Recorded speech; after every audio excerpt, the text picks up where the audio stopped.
আচ্ছা, সো এখানে হচ্ছে আমাদেরকে একটা ফাংশন দেওয়া হয়েছে, যেই ফাংশনটা হচ্ছে f(x)=3/2x। সো এই ফাংশনটার ডোমেন এবং রেঞ্জ নিয়ে হচ্ছে আমাদের আলোচনা। সো শুরুতে হচ্ছে আমরা এই ফাংশনটার ডোমেন বের করার চেষ্টা করব।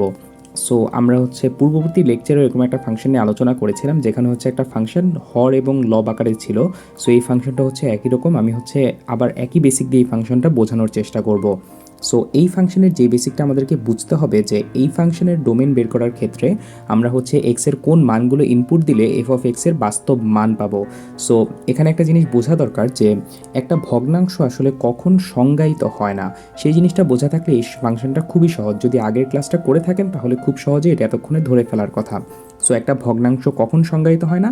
একটা ভগ্নাংশ তখনই সংজ্ঞায়িত হয় না যখন ভগ্নাংশটার নিচে শূন্য চলে আসে, অর্থাৎ আপনি কখনোই a/0 এটাকে সংজ্ঞায়িত করতে পারবেন না। এটাকে কখনোই আপনি সংজ্ঞায়িত করতে পারবেন না, কেননা এটা সবসময় আপনাকে ইনফিনিট একটা মান দিবে। কেননা কোনো সংখ্যাকে যদি আপনি জিরোর সাথে গুণ দেন, অর্থাৎ কোনো কিছুকে যদি আপনি জিরোর সাথে গুণ দেন, তাহলে কিন্তু আপনি কখনোই এই এ সংখ্যাটা, অর্থাৎ উপর লবে যে সংখ্যাটা আছে সেটা আপনি পাবেন না। সো এখান থেকে আমরা সিদ্ধান্তে পৌঁছাতে পারি যে আপনার কোনো ভগ্নাংশ যদি থাকে, সেই ভগ্নাংশের হরে যদি কখনো শূন্য চলে আসে, তাহলে সেই সংখ্যাটা একটা বাস্তব সংখ্যা নয় এবং সেই সংখ্যাটাকে আমরা কখনো সংজ্ঞায়িত করতে পারি না। ঠিক সেই একই ঘটনা এই ফাংশনের ক্ষেত্রে ঘটবে। এই ফাংশনের ক্ষেত্রে আমরা দেখতে পাচ্ছি আমাদের লবে আছে 3 এবং হরে আছে হচ্ছে 2x। এখন এই ফাংশনটা কখন সংজ্ঞায়িত হবে না? ফাংশনটা তখনই সংজ্ঞায়িত হবে না যখন 2x হচ্ছে 0 হয়ে যাবে, তখনই হচ্ছে ফাংশনটা সংজ্ঞায়িত হবে না। সো ফাংশনটা সংজ্ঞায়িত করার জন্য আমরা কি করতে পারি? আমরা ফাংশনটা সংজ্ঞায়িত করার জন্য একটা শর্ত আরোপ করতে পারি। শর্তটা হচ্ছে অনেকে এরকম যে 2x=0। এটা যদি 0 হয়ে যেত তাহলে ফাংশনটা সংজ্ঞায়িত হতো না। সো আমরা ধরে নিচ্ছি যে 2x=0, মানে এই শর্তটা আরোপ করলাম, তাহলে এখন ফাংশনটা সংজ্ঞায়িত হবে। সো এখন হচ্ছে আমরা উভয় পক্ষকে 2 দ্বারা ভাগ করে দিব। সো উভয় পক্ষকে 2 দ্বারা ভাগ করলে যেটা থাকে সেটা হচ্ছে x=0, অর্থাৎ এই ফাংশনে x শূন্য হতে পারবে না।